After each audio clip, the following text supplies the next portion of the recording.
Welcome back to the YouTube channel Physio Champ. और आज हम बना रहे हैं video on the treatment of plantar fasciitis, जो एक बहुत ज़्यादा कॉमन इश्यूज होता है आजकल। ठीक है, तो ये अगर एक बार पेशेंट को हो जाता है ना, तो मतलब काफी टाइम तक वो परेशान रहता है।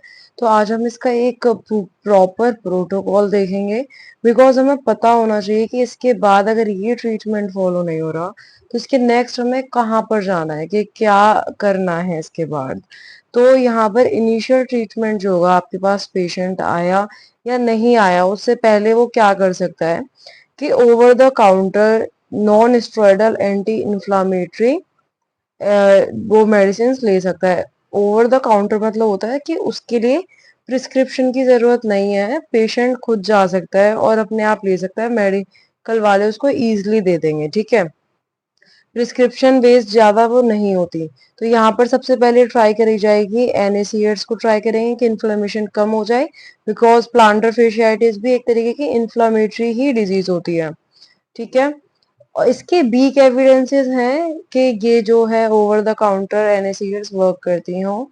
ठीक है, सेकंड चीज है कि हील पैड्स यूज करे जाएंगे या ओटीसी ऑर्थोसिस यूज करे जाएंगे, जिससे एक कंजर्वेटिव ट्रीटमेंट उसका चलता रहे। ठीक है, जो मेन कॉज है वो खत्म हो। Plantar fascia specific and Ashley tendon home stretching exercises उसको बता दी जाएंगी पेशेंट को, कि आपको ये सारी जो है स्ट्रेचिंग एक्सरसाइजेस करनी है।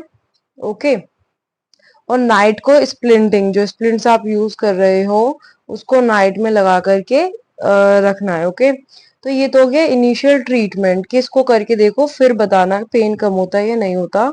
इस तरीके से पेशेंट से बोलेंगे। फिर अगर वो 4 से 6 हफ्ते के बाद आता है और उसको कोई इम्प्रूवमेंट नहीं मिलता, तो क्या करेंगे, हम उसके जो पैर है उसको इमोबलाइज कर देंगे कास्ट के अंदर या कैम वॉकर के अंदर। रेडियोग्राफिक इवेल्युएशन करेंगे, बिकॉज जरूरी नहीं है कि अगर हील के अंदर पेन हो रहा है तो प्लांटर फेशियाइटिस भी हो, प्लांटर फेशियाइटिस ही हो।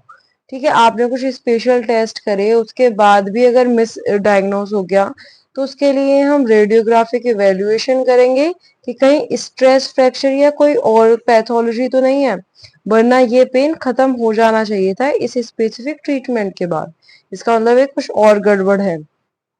Physical therapy with the emphasis on plantar fasciae stretching and Ashley stretching। तो अब यहाँ पर फिजिकल थेरेपी जो देंगे वो फेशिया के लिए स्ट्रेचिंग और एशली स्ट्रेचिंग दोनों चीज कराएंगे, और ज्यादा फोकस रखेंगे उस चीज को। ठीक है, स्पेसिफिक ऑर्थोसिस बनवाएंगे। अभी तक जो ऑर्थोसिस चल रहे थे वो स्पेसिफिकली नहीं थे, कस्टमाइज्ड नहीं थे। तो अब यहाँ पर जो ऑर्थोसिस बने कस्टमाइज्ड होंगे।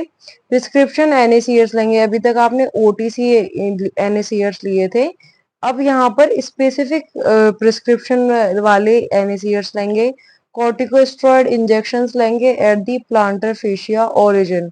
ओके, तो ये दो चीजें जो हैं आपको पता होनी चाहिए, कि पेशेंट अगर आपके पास आता है तो उससे पूछिए कि आपने ऐसा कुछ इंजेक्शन वगैरह लिया है या नहीं लिया है। ठीक है, तो अब तीसरी चीज, जब इसके बाद भी पेशेंट परेशानी है, उसको नहीं हो रहा इम्प्रूवमेंट, आपने ए भी कर लिया बी भी कर लिया, तो अब क्या होगा। अगर ए और बी के बाद भी सिम्टम्स परसिस्टेंट हैं, तो यहाँ पर अगर कुछ भी इम्प्रूवमेंट हुई तो उस प्लान, जो आपका ट्रीटमेंट प्लान चल रहा है, उसको ऑब्वियसली कंटिन्यू रखो, नो इशू। अगर कोई भी इम्प्रूवमेंट नहीं हुई है तो एमआरआई कराओ, और ज्यादा स्पेसिफिक डायग्नोसिस के लिए, कि स्ट्रेस फ्रैक्चर है, बिकॉज स्ट्रेस फ्रैक्चर को रूल आउट करना समटाइम्स हार्ड हो जाता है, काफी रेयरली वो पकड़ में आता है एक्सरे वगैरह से। ठीक है, तो उसके लिए हमें फर्दर जो है एमआरआई करानी पड़ती है, इसीलिए यहाँ पर हम डायग्नोसिस में एमआरआई कराएंगे। कंसीडरेशन ऑफ अल्टरनेटिव ट्रीटमेंट, जैसे कि extra corporeal shock wave therapy का हम यूज करेंगे। प्लस यहाँ पर सर्जरी, अगर यहाँ पर नहीं हो पा रहा है तो अब एंड जो बचा है ना वो सर्जरी ही बचता है। तो सर्जरी से क्या करते हैं, सर्जरी से जो आपका फेशिया है ना उसको लेस देन 40% को पार्शियल रिलीज कर देते हैं, जिसकी is consider only if all other treatment fails. अगर सारे ट्रीटमेंट जो है वो फेल हो जाते हैं और पेशेंट का पेन उसको वर्क नहीं करने देता है, ठीक है, that prevents work and recreation, तो इस वजह से जो है आपका फिर उसको सर्जरी कराई जाती है। तो ये था हमारा एक प्लैंटर फेशियाटिस का एल्गोरिथम, पूरा ट्रीटमेंट एल्गोरिथम।